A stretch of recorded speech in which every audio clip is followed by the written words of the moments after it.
Good morning student. और class 7 chapter 5 आपको clear किया जाएगा। उसके जो कुछ बेसिक रूल है उसके बारे में हम आपको बताएंगे। एक्सपोनेंट एंड पावर चैप्टर का नाम है एक्सपोनेंट एंड पावर। आपको 4 चैप्टर क्लियर कर दिया गया है। तो हम देखते हैं एक्सपोनेंट एंड पावर में इसको हम कैसे रीड करते हैं। जैसे फॉर एग्जांपल 10 और इसको यह लिखा गया है, तो इसको हम कैसे रीड करेंगे? 10 रेज़ टू द पावर 4। इसको कैसे रीड करेंगे? 10 रेज़ टू द पावर 4। इसमें हमारा जो 10 होगा वह बेस होगा और यहाँ पे 4 जो है एक्सपोनेंट बोलते हैं इसको। इसको क्या बोलते हैं? एक्सपोनेंट। समझ में आ रहा है? एक्सपोनेंट या power 10 raise to the power 4। अब इसके बाद इसका हम मीन समझेंगे कि 10 रेज़ टू द पावर 4 का मतलब क्या होता है। यानी इसका मतलब यह हुआ कि 10 इंटू 10 इंटू 10 इंटू 10, यानी 10 को इटसेल्फ यानी आपस में 4 बार मल्टीपल कराएंगे। ठीक है, तो इसका मतलब यह हुआ। समझ में आ रहा है ना? तो 10 रेज़ टू द पावर 4 इसको रीड करेंगे, जिसमें 10 में हमारा बेस क्या है? 10 है और 4 जो है एक्सपोनेंट है। 10 रेज़ टू द पावर 4 में 10 को आपस में 4 बार मल्टीपल कराया गया है। यदि नंबर दिया गया है for example 6 into 6 into 6 into 6, इसको एक्सपोनेंशियल फॉर्म में लिखना है।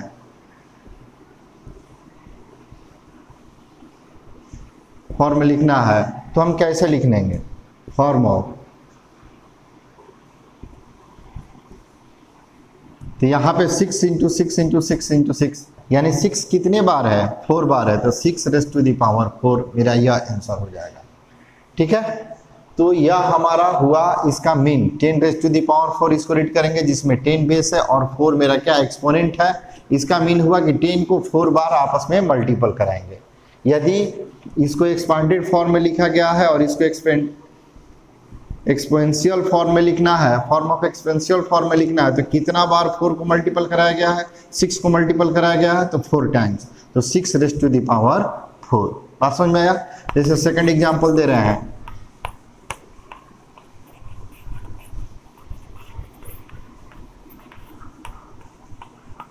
यदि आपको इसे क्वेश्चन पूछा जाए कि 512 को एक्सपोनेंशियल फॉर्म में लिखिए, ठीक है, यानी पावर के रूप में लिखिए, तो हम क्या करेंगे? इसका पहले प्राइम फैक्टराइजेशन करा लेंगे।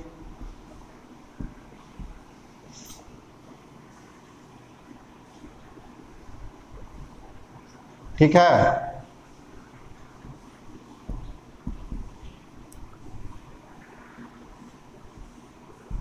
इसका क्या करा रहे हैं हम? Prime factorization.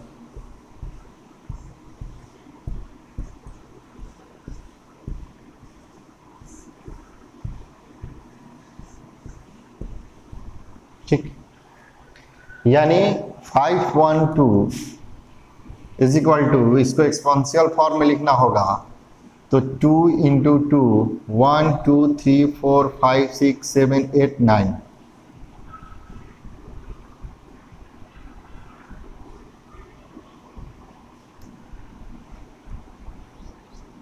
ठीक है, इसको ऐसे लिख दिया। इसका एक्सपोनेंशियल फॉर्म 2 इंटू 2 के पावर 9, यह हमारा आंसर हो जाएगा। बस समझ में आया? यानी कोई भी नंबर का यदि एक्सपोनेंशियल फॉर्म में लिखना होगा तो हम क्या करेंगे? उस नंबर का प्राइम फैक्टराइजेशन कर लेंगे और उसको इस रूप में रिप्रेजेंट कर देंगे, यानी 2 raise to the power 9 is equal to 512। तो 512 का एक्सपोनेंशियल फॉर्म हो जाएगा 2 raise to the power 9।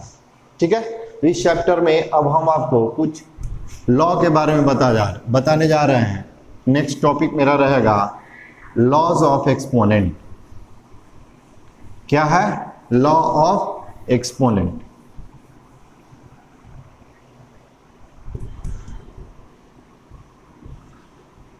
Laws of exponent. Laws of exponent, इसमें हमारा फर्स्ट रूल कहता है जब बेस सेम हो, क्या हो? बेस हमारा सेम हो, तो फर्स्ट यदि हमारा मल्टीपल का साइन दिया गया हो a raise to the power m into a raise to the power n, हमने क्या बोला, बेस जब सेम हो तो क्या क्या कंडीशन होता है, तो a raise to the power m into a raise to the power n, तो दोनों का बेस मेरा सेम है।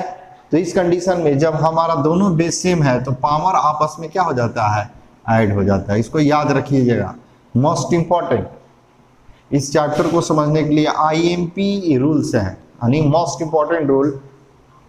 कब, जब बेस सेम हो, यानी a raise to the power m into a raise to the power n, here base are same then a raise to the power m plus n, यानी बेस सेम होगा तो इसके power आपस में क्या हो जाते हैं, ऐड हो जाते हैं। जैसे फॉर एग्जांपल हम देखते हैं 6 के पावर 2 इंटू 6 के पावर 3, इसका सॉल्यूशन निकालना होगा तो हमारा बेस सेम है तो 6 2 के पावर 3 हो जाएगा कि नहीं हो जाएगा, 6 raise to the power 5। Clear है। सेकंड रूल कह रहा है कि a raise to the power m divide a raise to the power n, हमारा बेस क्या है, सेम है और डिवाइड कराना हो, क्या कराना हो, डिवाइड कराना हो तो पावर मेरा सबट्रैक्ट हो जाता है, पावर आपस में क्या हो जाएगा, सबट्रैक्ट हो जाएगा। कब, जब बेस सेम हो और डिवाइड कराना हो, क्या कराना हो, डिवाइड कराना हो, तो उस टाइम में हम a raise to the power m minus n के रूप में रिप्रेजेंट कर लेंगे। जैसे for example 4 raise to the power 3, 4 raise to the power 5, तो देखिए तो यहाँ बेस सेम है और साइन किसका, डिवाइड कराना है आपको, तो बेस सेम है, डिवाइड कराना है तो 3 माइनस 5, तो 4 माइनस 2। अब देखिए यहाँ पे कंडीशन, इसको ऐसे नहीं छोड़ना है, यदि किसी का भी पावर जैसे x के पावर -1 है तो 1/x इसको लिख सकते हैं, यानी माइनस के लिए इसको अपॉन बाई में ले जाते हैं, ठीक है, और पावर 1 है तो पावर 1 लिखेंगे भी और नहीं भी लिखेंगे। तो इसी रूल रेगुलेशन पे 4 रेज टू द पावर -2 है तो 1/4 के पावर क्या हो जाएगा, 2। बात समझ में आ रहा है। तो इस तरीका से यदि हमारा बेस सेम हो और डिवाइड कराना है तो उसके पावर आपस में क्या हो जाते हैं, सबट्रैक्ट हो जाते हैं, ठीक है। सी नंबर, यदि किसी भी नंबर का पावर 0 हो, क्या हो, यदि किसी भी नंबर का पावर 0 हो तो वह उसका वैल्यू 1 होता है। जैसे फॉर एग्जांपल 100 का पावर 0 इज इक्वल टू 1, ठीक है। इससे क्वेश्चन रिलेटेड बता रहे हैं आपको। यदि क्वेश्चन आपको बता देगा find the value of, find the value of 3 के पावर 0 प्लस 4 के पावर 0 प्लस 6 के पावर 0, तो हम क्या करते हैं, यहाँ पे 3 के पावर 0 इक्वल टू 1, 4 के पावर 0 इक्वल टू 1, 6 के power 0 equal to 1 is equal to 3।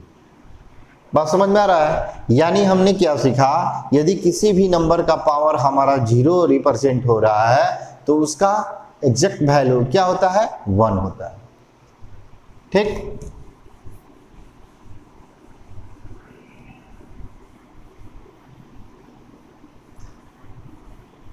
अब देखिए दूसरा, जब पावर सेम हो, क्या हो,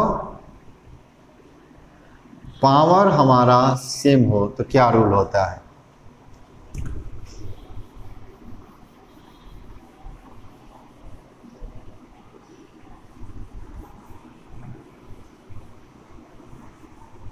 जब पावर मेरा सेम हो तो फर्स्ट नंबर क्वेश्चन, तो a raise to the power m into b raise to the power m, जब पावर मेरा सेम हो और बेस डिफरेंट हो और मल्टीपल कराना हो, क्या कराना हो, जब पावर मेरा सेम हो और बेस मेरा डिफरेंट हो और उसमें मल्टीपल कराना हो, तो हम क्या करते हैं, इस बेस को आपस में मल्टीपल करा देंगे, a इंटू बी के पावर।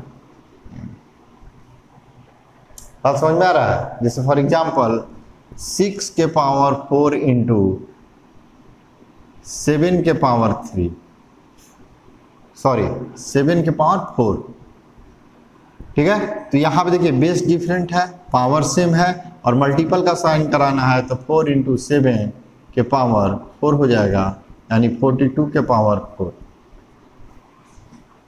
कोई दिक्कत है? इस रूल को इस तरीका से हम इसको फॉलो करेंगे। बी नंबर में यदि ए के पावर m डिवाइड बी के पावर m, यानी a raise to the power m divide b raise to the power m, यहाँ पावर सेम है और बेस अलग अलग है और डिफरेंस का साइन है। जिस तरह हमने मल्टीपल में दोनों बेस को आपस में मल्टीपल करा के पावर को कॉमन कर लिया, इसी तौर तरीका से हम इसको भी ऐसे रिप्रेजेंट करेंगे, a by b raise to the power m। ठीक है, बात समझ में आ रहा है? तो इस रूल को यहां फॉलो करेंगे। जैसे for example 3 raise to the power 2 divide 2 raise to the power 2, यानी यहाँ पे 3 हमारा बेस है, इसका बेस 2 है, दोनों डिफरेंस है, power both are same, divide का साइन करना है, तो इसको हम ऐसे 3/2 रेस टू द पावर और उसका वैल्यू ज्ञात कर लेंगे। किसी कोई परेशानी है? नहीं। सी नंबर यदि पावर का पावर हो, क्या हो? पावर का पावर, पावर का पावर हो तो हम क्या करते हैं, जैसे x के पावर m के पावर n, ये भी रूल है हमारा पढ़ने के लिए। यदि x के पावर m के पावर n हो तो हम पावर का पावर को आपस में मल्टीपल करा देते हैं, m इंटू n, यानी x के पावर mn। बात समझ में आ रहा है? इस एग्जाम्पल के तौर पे इसको समझते हैं हम। फॉर एग्जाम्पल 3 के power 4 into power whole power 2, तो हम देखिए पावर का पावर है तो 3 के power 4 into 2 is equal to 3 के पावर 8। इसको इस तरीका से हम सॉल्व कर लेंगे। तो यह हमारे कुछ बेसिक रूल हुए लॉज ऑफ एक्सपोनेंट का। अब आपको इतना ही इस क्लास में पढ़ना है, ठीक है?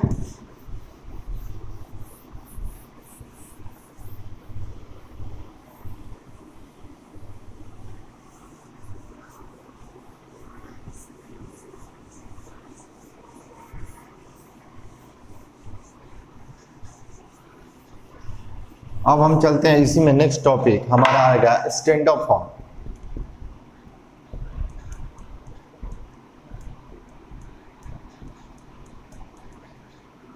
स्टैंडर्ड फॉर्म, तो स्टैंडर्ड फॉर्म क्या होता है? यदि किसी भी नंबर को स्टैंडर्ड फॉर्म में रिप्रेजेंट करना है तो हमारा रूल होता है कि उस नंबर को 0 से 10 के बीच में लाई कराएं। किसके बीच में लाई कराएं? 0 से 10 के बीच में। जैसे मान लीजिए फॉर एग्जांपल 5 इंटू, इसको ऐसे लिखना है, इसको स्टैंडर्ड फॉर्म में लिखना है। स्टैंडर्ड फॉर्म में लिखना है तो हम क्या कर देंगे, 5 इंटू 2 2 4 2 6 2 8, यानी 10। इसको ऐसे लिखेंगे 5 इंटू 10 के पावर 8, यानी 10 रेज टू द पावर 8। तो यह इस नंबर का यह हमारा स्टैंडर्ड फॉर्म हो जाएगा। ठीक है, तो 5 raise to the power 5 into raise to the power 8। ठीक, अब देखिए सेकंड एग्जांपल आपको दे रहे हैं, इसमें ज्यादा क्लियर होगा आपका। जैसे फॉर एग्जांपल 316,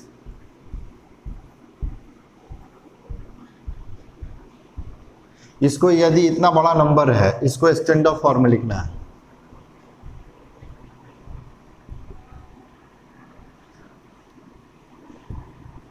स्टैंडर्ड फॉर्म में लिखना है तो हम क्या करेंगे, यहां पे 316 इंटू,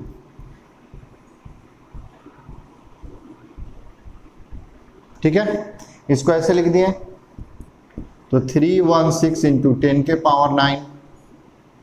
तो क्या मेरा स्टैंडर्ड फॉर्म है? नहीं है।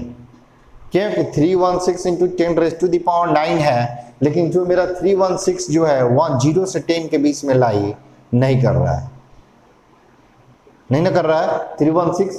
ग्रेटर है, तो इसके लिए हम क्या करेंगे, यदि 3.16 में 10 से पॉइंट के बाद कितने नंबर है, डिजिट है 2, तो 200 से मल्टीपल करा देंगे। तो 100 से मल्टीपल कराएं तो 31600 हुआ, 2 डिजिट के बाद डेसिमल बैठाना है, यानी इसके वैल्यू में कोई चेंजिंग नहीं होगा। तो इसको हम इस रूप में अरेंज करेंगे कि यह 10 के बीच में लाई कर जाए। हमारा यहाँ पे कॉमन सेंस का यूटिलाइज करना है। यह जो रिमेनिंग नंबर है इसको इस तरह से रिप्रेजेंट करें कि यह 0 से 10 के बीच में लाई हो जाए। तो 3.16 इंटू 100 10⁻⁹ इससे कोई दिक्कत, ठीक। तो 1.16 इंटू 10 के पावर 2 इंटू 10 के पावर 9, तो 3.16 इंटू 10 के पावर 2 प्लस 9, बेस सेम है तो पावर क्या हो जाएगा, ऐड हो जाएगा 3.16 10 के पावर 11। तो यह आपका स्टैंडर्ड फॉर्म हो गया इसका, ठीक। तो आई होप सारे स्टूडेंट को यह सारा टॉपिक क्लियर हो गया है, ठीक है। तो यह आपका एक्सरसाइज जो है standard form exponent and power में लॉ ऑफ एक्सपोनेंट पढ़ाया गया, उसके कुछ बेसिक रूल बताया गया, स्टैंडर्ड फॉर्म बताया गया। तो इस चैप्टर का यह बेसिक रूल है, यह आपको क्लियर कर दिया गया। आपको नेक्स्ट वीडियो में इसके से रिलेटेड जो एक्सरसाइज है आपको बताया जाएगा, ठीक है, क्लियर।